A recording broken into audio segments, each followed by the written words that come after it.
बिस्मिल्लाहिर्रहमानिर्रहीम। अस्सलामुअलैकुम नाजरीन। टॉप सॉल्यूशंस पर स्कॉलरशिप्स की एक और बेहतरीन वीडियो के साथ आप सबको एक दफ़ा फिर खुशामदीद कहते हैं। जैसा कि हमने आपको बताया था कि हम आपको इटली की उन यूनिवर्सिटीज़ के मतलब बताएंगे और आपको तरीक़ाकार भी समझाएंगे जो यूनिवर्सिटीज़ नवंबर 2025 में ओपन होने जा रही हैं।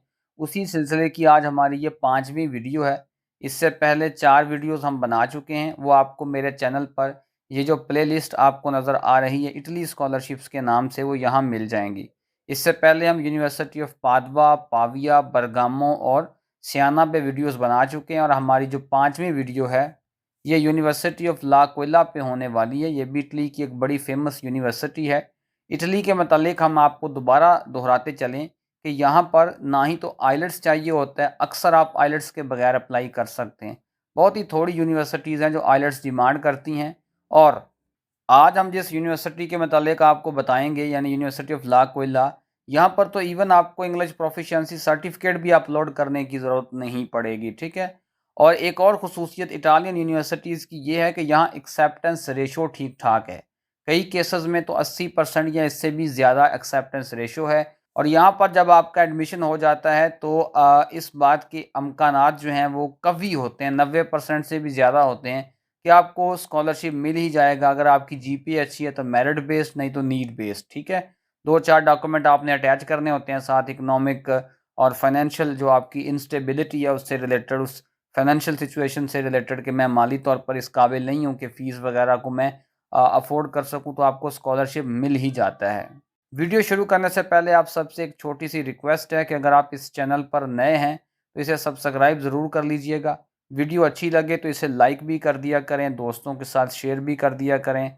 साथ ही साथ इस चैनल पर काफ़ी तादाद में वीडियोस मौजूद हैं और रोज़ नई वीडियोस अपलोड हो रही हैं। आप इनसे इस्तेफ़ादा करते हुए अपने लिए एक बेहतर स्कॉलरशिप जो है उसके इंतखाब को यकीनी बना सकते हैं। और साथ ही साथ हम आपको ये भी बताते चलें कि अगर आपको किसी भी स्कॉलरशिप के फुल प्रोसेस को हमारे थ्रू करवाना है, आप चाहते हैं कि हम आपके लिए documentation, application, each and everything करें, तो आप इस नंबर पर हमसे जो है वो मैसेज करके रब्ता कर सकते हैं, हमारी सर्विसेज ले सकते हैं। और अगर आपको किसी भी किस्म की रहनुमाई चाहिए है या आपने डॉक्यूमेंट्स को हमारे थ्रू एवेलुएट करवाना है, तो आप इसी नंबर पर मैसेज करके हमारी वो सर्विसेज भी हमसे अवेल कर सकते हैं। ये जो है हमारे व्हाट्सएप चैनल का लिंक है, इसे लाजमी ज्वाइन कर लीजिएगा और ये आपको वीडियो डिस्क्रिप्शन में मिल जाएगा ताकि आप तक तमाम स्कॉलरशिप्स की जो अपडेट्स हैं वो पहुंचती रहें। तो आइए बढ़ते हैं अपने आज के मौजू, मुद्दा और मकसद की तरफ। इस वक्त मैं यूनिवर्सिटी ऑफ ला कोयला की मेन वेबसाइट पर मौजूद हूँ। यहाँ पर अगर आप इंटरनेशनल के पोर्शन पर जाएंगे तो यहाँ पर लिखा है कॉल फॉर इंटरनेशनल स्टूडेंट्स। तो अगर हम इसको ओपन करते हैं तो ये आपको नज़र आ जाएगा ऊपर ही कि अब 2026-2027 जो एकेडमिक ईयर होगा उसके लिए कॉल्स जो हैं वो ओपन हो चुकी हैं, ठीक है। और यहाँ पर उन्होंने ये भी लिख दिया है कि अब एप्लीकेशंस जो हैं उनकी डेडलाइन है 25 फरवरी 2026, ठीक है। और तब तक आपने एप्लीकेशन जमा करवानी है, लेकिन जितनी जल्दी आप करवाएंगे उतना ही बेहतर है। तो ये आप देख सकते हैं कॉल लिखा हुआ है और साथ पीडीएफ का यहाँ पर सिंबल भी है। इस पर क्लिक करेंगे तो कॉल डाउनलोड हो जाएगी। मैंने वो कॉल पहले ही डाउनलोड करके रखी हुई है। तो आइए अब देखते हैं कि यहाँ पर क्या क्या रिक्वायरमेंट्स हैं और क्या क्या जो है वो चीज़ें हमें यहाँ देखने को मिलती हैं। सबसे पहले आप देख सकते हैं कि ये जो मैंने ग्रीन कलर से हाईलाइट किया हुआ है ये वो प्रोग्राम्स हैं जो यहाँ पर अवेलेबल हैं, ठीक है। और ये सारे प्रोग्राम जो हैं ये मास्टर्स के लिए यहाँ पर अवेलेबल हैं, ये आपने याद रखना है, ठीक है।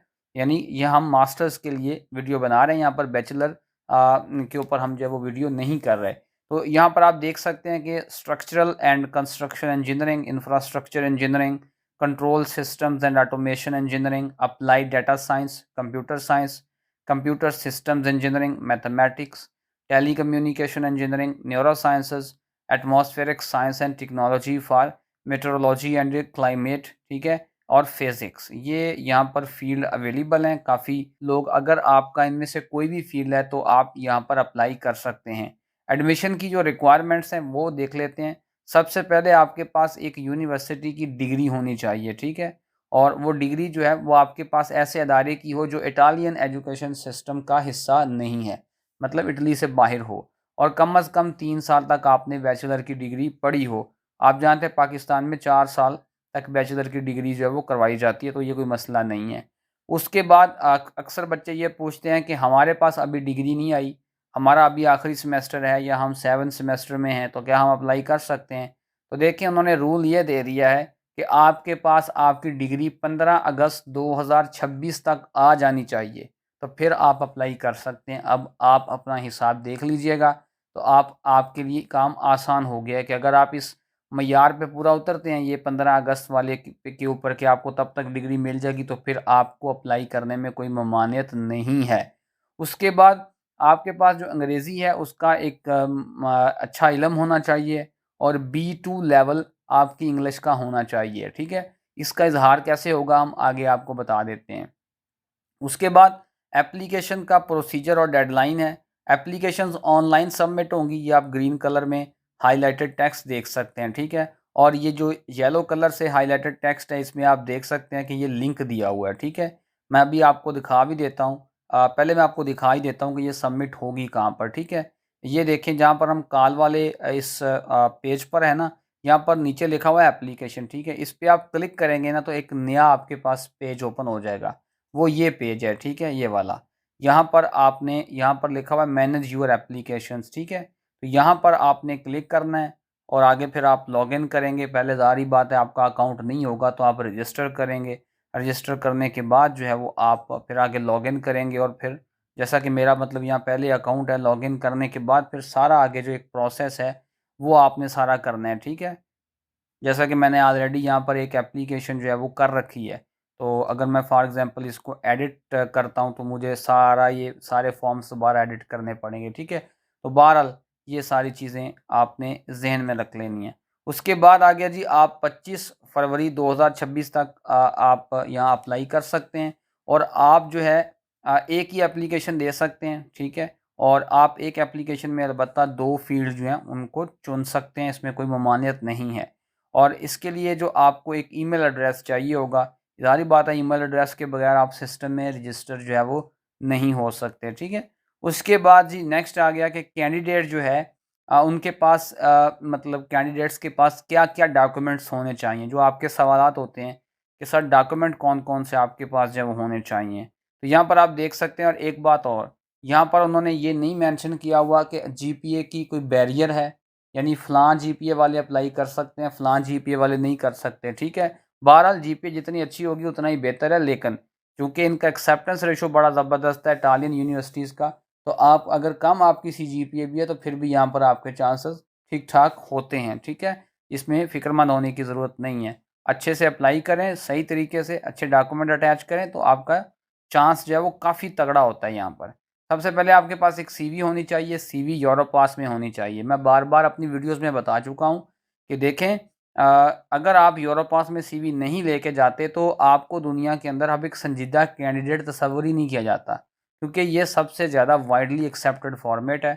अगर आपके पास एक अच्छी यूरोपास सीवी नहीं है तो बनाएँ, और अगर आपने हमसे बनवानी है तो हम भी आपको वो सर्विसेज़ प्रोवाइड करते हैं, लेट अस नो। उसके बाद आपके पास जो है वो डिग्री सर्टिफ़िकेट होना चाहिए, ठीक है? आपके पास आपकी डिग्री होनी चाहिए, ज़ाहिर-सी बात है, और या ट्रांसक्रिप्ट हो आपके पास, ये दोनों चीज़ें आपके पास हों तो बेहतर है, ठीक है? इनमें से कम कम एक तो लाज़मी होना चाहिए। उसके बाद जी आपके पास जो अगर कोई और हायर एजुकेशन डिग्रीज़ आपने की हैं, मतलब पहले ही आपने मास्टर्स किया हुआ है, तो वो भी आपके पास होना चाहिए।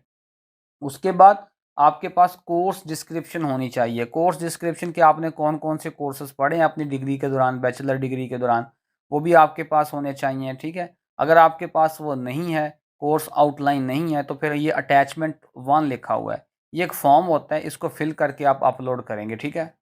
ये फॉर्म उन्होंने इसी फॉर्म के नीचे, इसी कॉल वाले फॉर्म के नीचे भी दिया हुआ है, इसी पीडीएफ के, बहरहाल सेपरेट से भी मैं आपको दिखा देता हूँ। ये लिखा है ना, attachment 1 description of attended courses. यहाँ से आपने इसको डाउनलोड कर लेना है, और ये मैंने पहले डाउनलोड किया हुआ है बाय द वे। ये देखें, ये इसको आपने फिल करना है, ठीक है?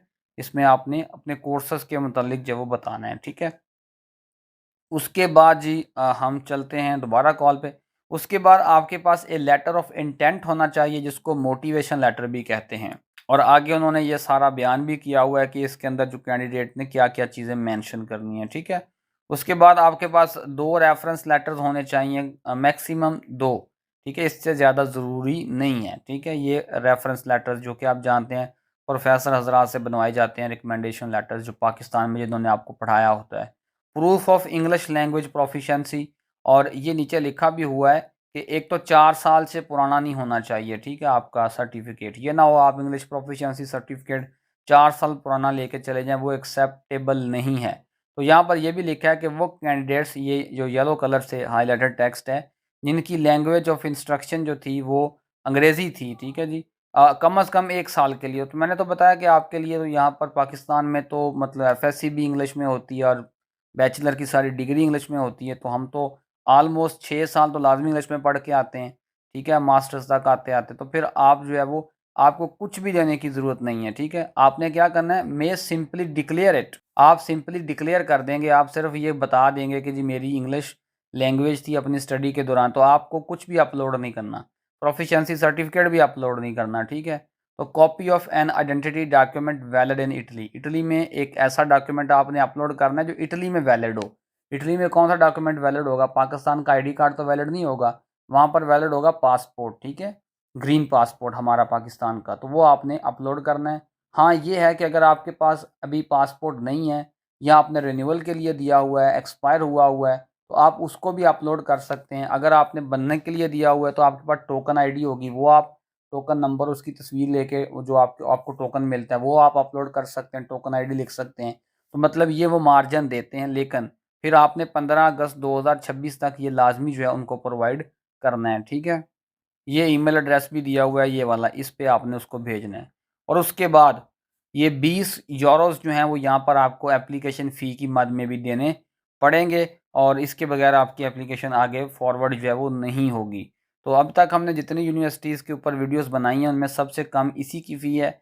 और एप्लीकेशन फ़ी के मतलब कुछ हमारे दोस्त नाराज़ होते हैं कि एप्लीकेशन फ़ी जो है वो मतलब उसके बगैर वीडियोज़ आनी चाहिए। देखें, अब स्कॉलरशिप जो है वो हमारी मर्ज़ी से तो नहीं आते ना। हमारा तो मकसद ये है कि आप तक तमाम स्कॉलरशिप्स को पहुँचाया जाए। कुछ बच्चे ऐसे हैं जो फ़ी दे लेते हैं, फ़ी अफ़ोर्ड करते हैं, तो फिर उनके लिए ज़रूरी हैं ये वीडियोज़। अगर आप फ़ी अफ़ोर्ड करते हैं तो ठीक है, नहीं करते तो फिर ज़ाहिर-सी बात है आप यहाँ अप्लाई नहीं करें, ठीक है। फ़ी का जो वो लोग जो लॉजिक पेश करते हैं वो ये है कि हमने फ़ी इसलिए रखी है ताकि एक तो हमारी भी एडमिनिस्ट्रेटिव कॉस्ट कवर हों, जो उनकी टीम है जिसने एप्लीकेशंस की जाँच पड़ताल करनी है तो उनकी भी कॉस्ट कवर, और दूसरा कि संजीदा लोग ही अप्लाई करें, हमें कम से कम एप्लीकेशंस मिलें। तो बहरहाल इसका एक एंगल ये भी है कि जो बहुत सारे संजीदा लोग होते हैं मुस्तहक वो रह जाते हैं क्योंकि उनके पास ये फाइनेंशियल रिसोर्सेज़ नहीं होते। इसका फ़ायदा ये है कि कंपटीशन कम हो जाता है, ठीक है। बहरहाल किसी भी एंगल से इसको देखें, इसके प्रोज़ एंड कॉन्स तो निकल ही आएँगे। फिर एक यहाँ पर ये भी पॉइंट लिखा हुआ है कि अगर आप चाहें तो आप डेडलाइन तक अपनी एप्लीकेशन को विथड्रॉ कर सकते हैं, मतलब उसे वापस ले सकते हैं। उससे ये होगा कि आपने जो एप्लीकेशन फ़ी दी होगी वो ज़ाया नहीं होगी। आप नई एप्लीकेशन दे सकते हैं, मतलब आपने आप आपसे गलत एप्लीकेशन सबमिट होगी या आपने अपना प्रोग्राम ही चेंज करना है, सारी तरजीहात ही चेंज करनी है, तो आप नई एप्लीकेशन देना चाहते हैं तो आपसे दोबारा फ़ी वो डिमांड नहीं करेंगे। उसी फ़ी पे आप जो है वो अपनी नई एप्लीकेशन भी यहाँ पर दे सकते हैं, लेकिन आपने एट द सेम टाइम एक ही देनी है ना। तो अगर आपको पहली जो एप्लीकेशन दी थी वो आपको गलत लग रही है तो आप उसे विथड्रॉ कर लें। तो ये थी जी हमारी आज की वीडियो यूनिवर्सिटी ऑफ लाकोइला पे। होपफुली ये आपको वीडियो पसंद आई होगी। इंशाल्लाह अज़ीज़ कोशिश करेंगे, अगर आपको पसंद आए वीडियोज़ और आप चाहें कि इसके एप्लीकेशन प्रोसेस पे भी एक वीडियो बनाई जाए तो हम आपको लाज़मी एक एप्लीकेशन प्रोसेस पे भी वीडियो जो है वो बना के इस चैनल पर अपलोड करेंगे। आप कमेंट्स में अपनी राय से ज़रूर हमें जो है वो आगाह कीजिएगा।